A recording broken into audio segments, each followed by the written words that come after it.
All right, folks, what is going on? This episode 437 of the First and Frame Rate Show. I am VF Baller. Over here, we talk about Georgia Southern Atlanta Falcons football. It's been a pretty busy week, man. Georgia Southern goes to Birmingham and lose to UAB. UAB was just a better team. I think we all understood that. I said this in the beginning of the season. I was more worried about UAB than Nebraska, and I think a lot of people starting to see why. Because Nebraska was a pretty good team. Not Nebraska, but Nebraska was a pretty good team. But UAB was a better team. And also, we saw what happened with the Falcons. Down by 3 or 4 scores, turn back around and try to make a comeback. And we saw what happened with the quarterback play. We're going to talk about both of those topics today. So hopefully you can hang around and give me your thoughts and opinions in the comment section if you're on YouTube and Rumble, or just follow me on Twitter at VFBaller. If this is your first time here, welcome. This is the First and Frame Rate Show. I can be found on YouTube and Rumble. I'm also on Anchor, Stitcher, Spotify, Apple, and Google Podcasts, so you can subscribe to any of those avenues. I'm also on Patreon. I just did an extra episode, and on that avenue, I do extra episodes as well. So you can get one extra episode if you decide to pledge on Patreon. And that right there is, they always try to talk about things a little bit different outside of Georgia Southern Atlanta Falcons, but it's still sports related. So hopefully you guys will check that out and see what that's about. Enough of that. Let's talk about Georgia Southern. Can they bounce back from this loss for UAB? They play Ball State next. I absolutely think they can. So this is not really a no-brainer. I'm gonna be honest with you guys. I think that Georgia Southern is on the right path. I think they're going to be able to continue to go in an upward trend. But it's one thing they need to do. It's one thing they absolutely need to do, because I'm going to tell you now, Ball State sounds like a pushover. I don't think these guys are pushovers. They look pretty good. They just came off of a big game against Murray State. And we're going to analyze everything that they've done throughout this season as we do the preview and the pregame of Georgia Southern playing Ball State at Paulson. I think we have I think we're going to be fine, but you can't take no team lightly. You just can't. Especially with the tackling issues that we have, we might want to be a little bit more mindful of how we play football against our opponents. But we'll talk about that at a different time. I think they'll be able to bounce back. I think the coaching staff we have are pretty good. They do pretty well with adjusting throughout the game. And I think this is the first time we're going to see if they can adjust after a loss, because the first 2 games we won, we played very well. All things considered, I think the defense at best just need to tighten up on the tackling. We gave up a lot of third down conversions. We gave up a lot of big plays because of the lack of tackling with the first point of contact.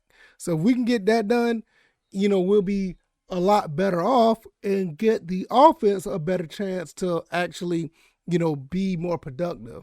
But I think outside of that, we should be able to bounce back easily. I could see us beating Ball State, quite handily. But that's just going to be if we play our game, because Ball State may have a little bit of confidence after beating Murray State. I think they beat them like 31-0. But at the same time, we're going to have to find a way to be technically sound, especially on defense. Offense, what we need to clean up on offense if we're going to bounce back. First of all, we need to get some separations, get some DBs.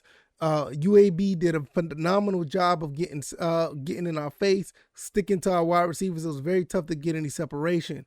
I think with the Nebraska game, they played more of a Nebraska played more of a zone. And that gave us a lot more opportunities to get open. And even when they played man, we actually was able to get some separation. I don't know what UAB did differently, but for the most part, they played a base man defense and just stayed in our faces. They didn't let anything get in front of them. Get behind them. And that could be the blueprint out on a lot of teams going forward.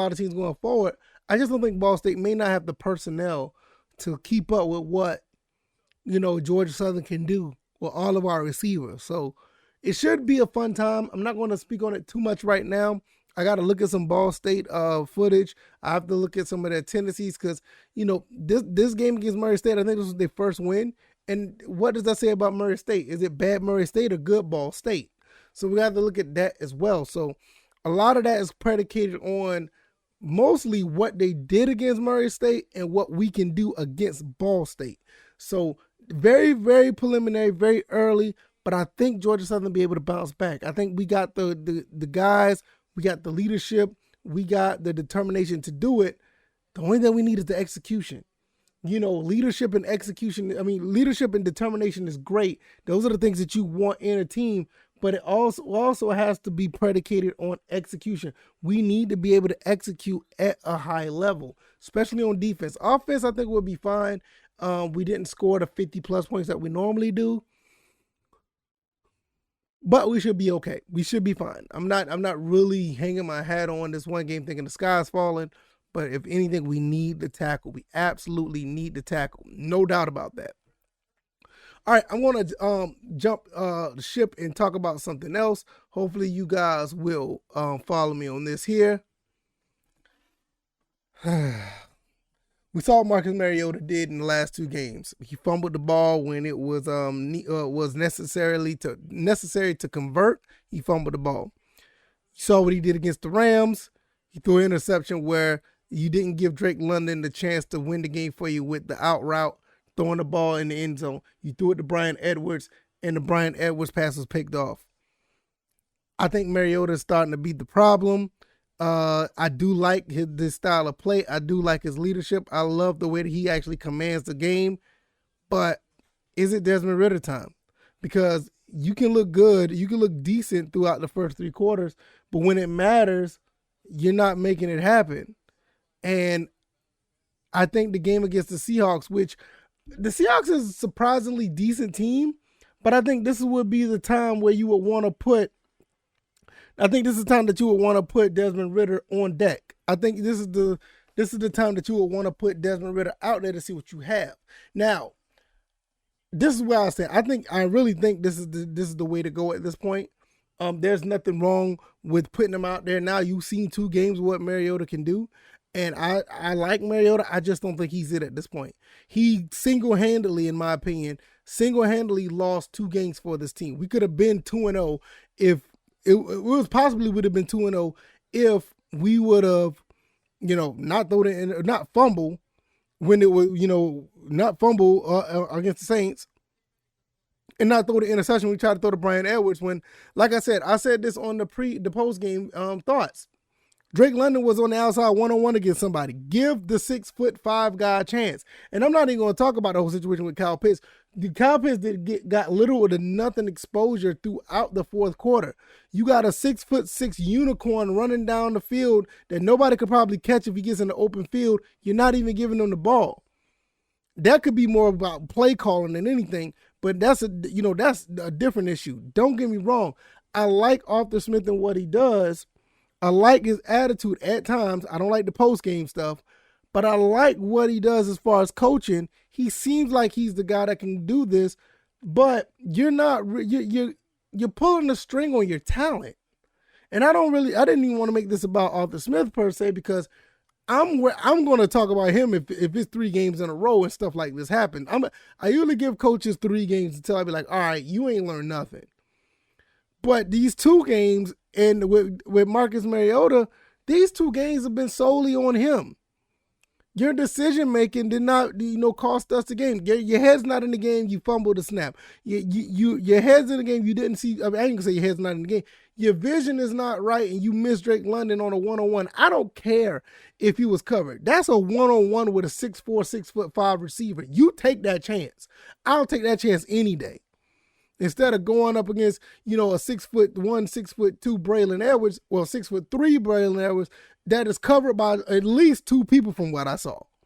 I'm not taking those chances. I will take the 6'5" one-on-one all day. But what do I know? I'm just a guy behind the microphone. I don't know this stuff. I'm just seeing what I see on the field and be like, yo, Marcus, what are you seeing? But nevertheless, the Hail Mary, we could talk about the Hail Mary as well, where he rolls to the right, or he didn't give a chance to go. He didn't give himself a chance to go to the left where you had all your receivers at to see if you can get that ball down there. Now, I don't know. Maybe I'm wrong. Somebody please let me know if I don't know what I'm talking about. But I feel like this is a situation where there's just poor quarterback decision making, and you put Desmond Ridder in. Let us see what he can do at this point. And I think playing against the Seattle Seahawks, you're playing against another quarterback that's pretty much a journeyman. I'm not taking nothing away from Geno Smith. He is QB1. But when you're playing against a quarterback like that, he can give you opportunities for Desmond Ridder to go out there and possibly get the ball more than usual and make some plays. So with that being said, why not do so? I don't think the defense of Seattle is that great. The Legion of Boom is gone. Bobby Wagner, we just played against Bobby Wagner. We just played against him. The LOB is not there anymore. They got an okay defense. But it's something that I think Desmond Ridder this would be a pretty good test for Desmond Ridder and see what he can do. I'm all for it. I don't see why I wouldn't be. And I think that this is a perfect opportunity to do so. I think the Marcus Mariota situation is cool, but I think it's starting to run its course really quick. It's starting to run very, very thin. I mean, you just don't give up 2 games like that and say, oh, I'm going to try them back out there, especially when you got a quarterback. If we saw in the preseason, there's known to make some plays and make some very smart decisions. That's one thing about Desmond Ridder. Before I close, I'm going to say this. One thing about Desmond Ridder we saw in the preseason, I know a lot of people say, oh, it's preseason, so that doesn't mean nothing.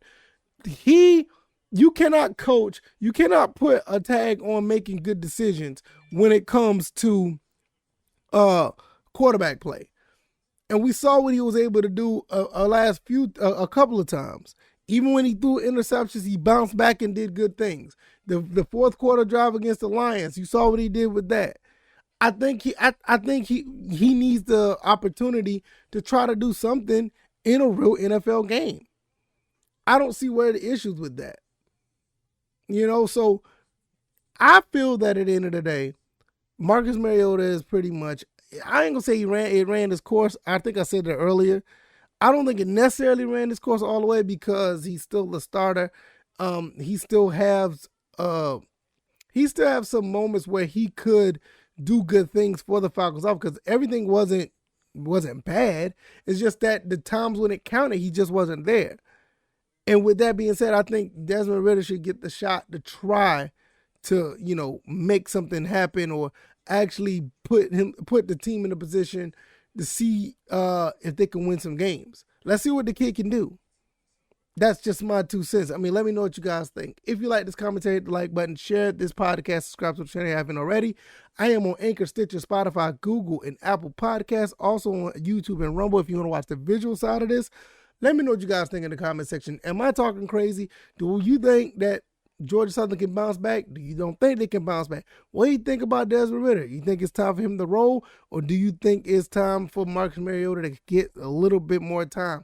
One more game for or do you think it's not just one more game for Mariota? Do you think it's the time for him to stay and play for the whole season and let Desmond Ridder come in later next year?